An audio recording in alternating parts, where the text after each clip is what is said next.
Indo British advanced pain clinic నొప్పి మాయం surgery దూరం ఫర్ అపాయింట్మెంట్స్ 9155515563. సార్ గిద్దలూరు మార్కాపురంలో అయిన తర్వాత నెక్స్ట్ ఎక్కడికి వచ్చారు? నెక్స్ట్ కృష్ణా జిల్లా ఎడిషనల్ స్పీకర్ వచ్చాం. సో సివి ఆనంద్ గారు మా ఎస్పీ గారు. సో ఆయన కూడా చాలా మంచి ఆఫీసర్. సో ఆయన ఆధ్వర్యంలోనే అప్పుడు దీన్దార్ అంజుమన్ కేసు, దీన్దార్ అంజుమన్ అని చెప్పి ఒక ప్రార్థనా మందిరంలో బ్లాస్టులు, సిరీస్ ఆఫ్ బ్లాస్టులు జరిగాయి.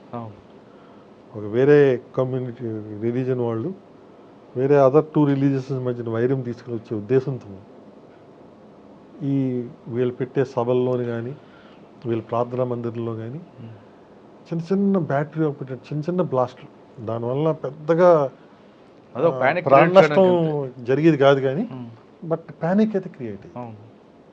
ఆ మాడ్యూల్ కూడా చాలా సింపుల్ మాడ్యూల్స్ ఉండేవండి, బ్యాటరీ కదా, చాలా చిన్న మాడ్యూల్. అంత అంటే కేరళ కొద్దిగా సంబంధం ఉండింది, బట్ ఇక్కడ పుట్టినటువంటి వాయి మాత్రం చాలా ఆ కృష్ణా జిల్లా వరకే పరిమితమైంది మ్యాక్సిమం. సో ఆ కేసు ఇన్వెస్టిగేషన్లో ఆయన దగ్గరుండి పర్యవేక్షించడంతో చాలా చక్కగా షార్ట్ టైంలోనే ఎటువంటి మళ్ళీ భావోద్వేగాలు పెరగకుండా కమ్యూనిటీస్ మధ్య ఛేదించగలిగి. ఎంతకాలం చేశారంటే అక్కడ? అది ఓన్లీ 1 year. ఆ తర్వాత యుఎన్ మిషన్కి సెలెక్ట్ అయ్యాను నేను. కొసోవో కంట్రీకి యునైటెడ్ నేషన్స్ మిషన్స్లో వెళ్ళడం జరిగింది. అక్కడ ఎంతకాలం? అక్కడ 1 year పనిచేశాను. సో అక్కడ కూడా నా ప్రతిభను గుర్తించి ఇండియన్ ఆఫీసర్స్లో అంటే మాకు అక్కడ సబ్ ఇన్స్పెక్టర్ నుంచి ఐపీఎస్ ఆఫీసర్ వరకు రకరకాల ర్యాంకులో ఆఫీసర్స్ వెళ్తారు. నేను అప్పుడు ఎడిషనల్ ర్యాంక్లోనే వెళ్ళడం జరిగింది. సో నేను ఆక్యుపై చేసిన position highest any Indian officer can take అన్నమాట, as chief of Kosovo police service development. So almost commissioner of police తర్వాత స్థాయి పోస్ట్, అడిషనల్ కమిషనర్. సో నాకు తర్వాత ఎక్స్టెన్షన్ కూడా ఇస్తా అన్నారు ఇంకో సంవత్సరం పాటు. అదే టైంలో నా తల్లిగారు ఆరోగ్యం బాగోకపోతే నేను కంటిన్యూ చేయలేకపోయాను, వెంటనే వచ్చేయడం జరిగింది.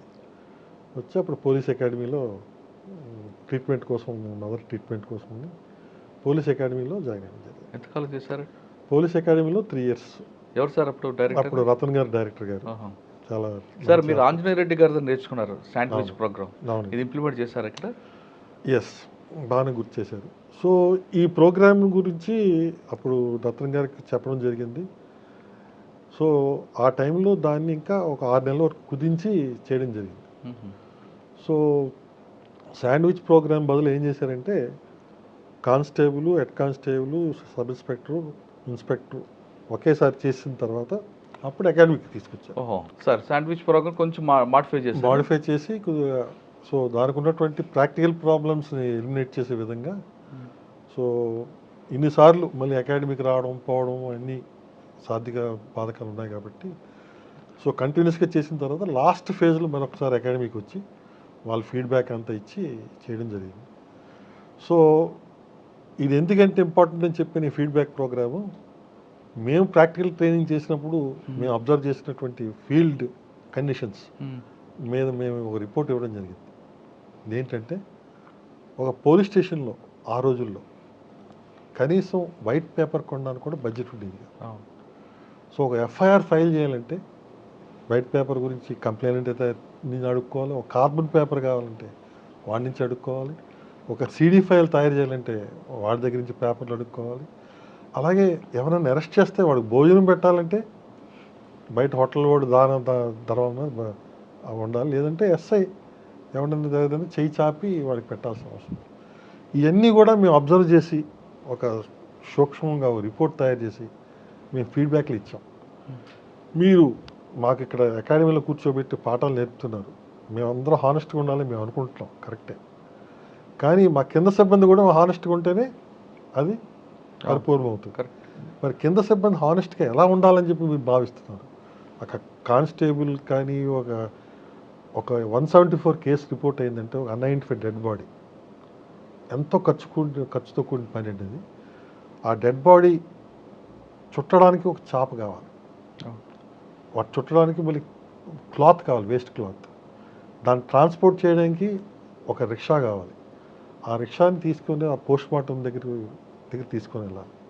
ఇవన్నీ ఖర్చుతో కూడిన పని. దీనికి డబ్బులు ఎవరు ఇస్తారు? చేసేవాడు అడుగుతుంటాడు, చేసేవాడు కంపల్సరీ అడుగుతాడు.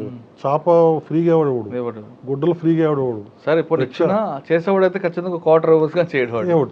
సో ఇవన్నీ కూడా మేము ఆ రిపోర్ట్లో అప్పుడు దాన్ని ఆ రిపోర్ట్ ఆధారంగానే వాళ్ళు గవర్నమెంట్కి రాసి అప్పటి నుంచి స్టేషన్కి, రూరల్ స్టేషన్కి అయితే ఎంత అమౌంట్, అర్బన్ స్టేషన్కి ఎంత అమౌంట్ బడ్జెట్ కంపల్సరీ అప్పుడే పాస్ చేశారు.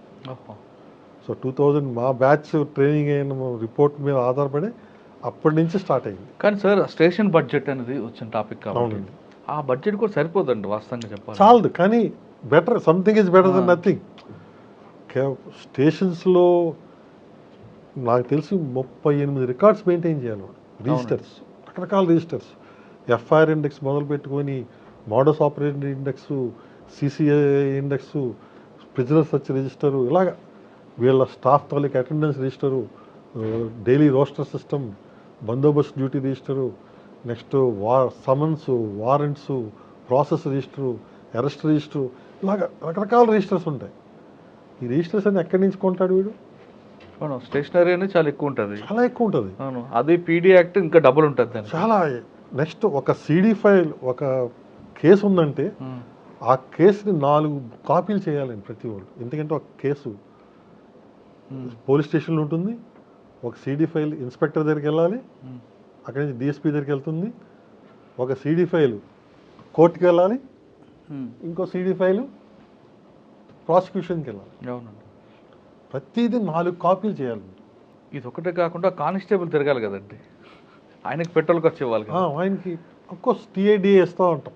అంతకంటే కానిస్టేబుల్ వరకు టీఏడిఏ సరిపోదు, కానీ కొంత మేరకు పెట్టలేండి. ఒక అంటే మీరు ఇప్పుడు ఇచ్చిన రిపోర్ట్ బేస్ చేసుకొని గవర్నమెంట్ ఇప్పుడు 75,000 వరకు ఇస్తున్నారు.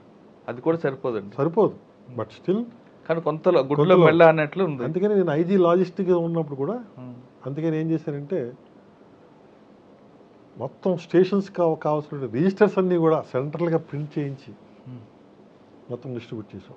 అచ్చా, మీకు ప్రింటింగ్ ప్రెస్ ఉంది కాబట్టి. ప్రింటింగ్ ప్రెస్ ఉంది కాబట్టి సో బడ్జెట్లో ఏదో విధంగా డబ్బులు సేవ్ చేసి స్టేషన్స్కి ప్లస్ స్టేషన్స్కి అలాగా 2,000 రూరల్కి, 5,000 అర్బన్ స్టేషన్స్కి ఇచ్చేవాళ్ళం ఇన్వెస్టిగేషన్ ఛార్జెస్. ఇది కాక ఈ రిజిస్టర్స్ అన్నీ కూడా ఒకే విధంగా ఉండే విధంగా, లేకపోతే ఒకలా అటెండెన్స్ రిజిస్టర్ ఒకలా ఉండేది, ఒకలా అటెండెన్స్ రిజిస్టర్ ఒకలా ఉండేది, ఒకలా మెయింటైన్ ఉంటుంది, ఒకటి మామూలు ఉంటుంది, ఆ జనరల్ డైరీ ఒకలా ఉండేది. సో మొత్తం నేనున్నటువంటి 2 సంవత్సరాలు కూడా అన్ని పోలీసు ఆంధ్రప్రదేశ్లో అన్ని స్టేషన్లకి యూనిఫామ్గా అన్ని రిజిస్టర్స్ని సప్లై చేయడం జరిగింది.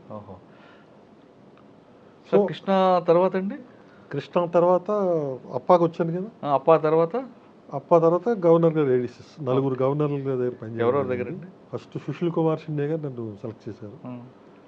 ఆయన చాలా చెప్పుకోవాలంటే ఆయన చూసి మనం ఇన్స్పైర్ అవ్వాలి. ఆయన కూడా పోలీస్ డిపార్ట్మెంట్ నుంచి వచ్చిన వ్యక్తి కదండి. బంట్రోత్ అండి, కోర్టులో ఒక బంట్రోత్ ఉద్యోగం చేస్తూ నైట్ కాలేజీలో చదువుకొని అప్పుడు పోలీస్ డిపార్ట్మెంట్లో జాయిన్ అవుతారు. జాయిన్ అయిన తర్వాత అక్కడ పోలీస్ డిపార్ట్మెంట్లో ఉంటూ ఈ ఎస్బీలో పొలిటికల్ కాంటాక్ట్స్ ఉంటాయి కదా, ఆ ద్వారా పొలిటికల్ ఆకర్షితుడై పాలిటిక్స్లోకి ఎంటర్ అయ్యి చీఫ్ మినిస్టర్ లెవెల్, గవర్నర్. ఒక స్టేట్లో last grade employee is an attender, ఒక స్టేట్లో హైయెస్ట్ ఈజ్ గవర్నర్. సో ఈ పోస్ట్ నుంచి ఆ పోస్ట్కి కానీ ఆ క్వాలిటీస్ అలాగే ఉండేవండి. చాలా గ్రేట్ ఆఫీసర్. లక్కీగా నేను ఉన్నటువంటి ఆ టైంలో చూసినట్టు ఆఫీసర్స్ అందరూ, గవర్నర్ గారు అవనండి, రాజశేఖర రెడ్డి గారు అవనండి, సీఎం గారు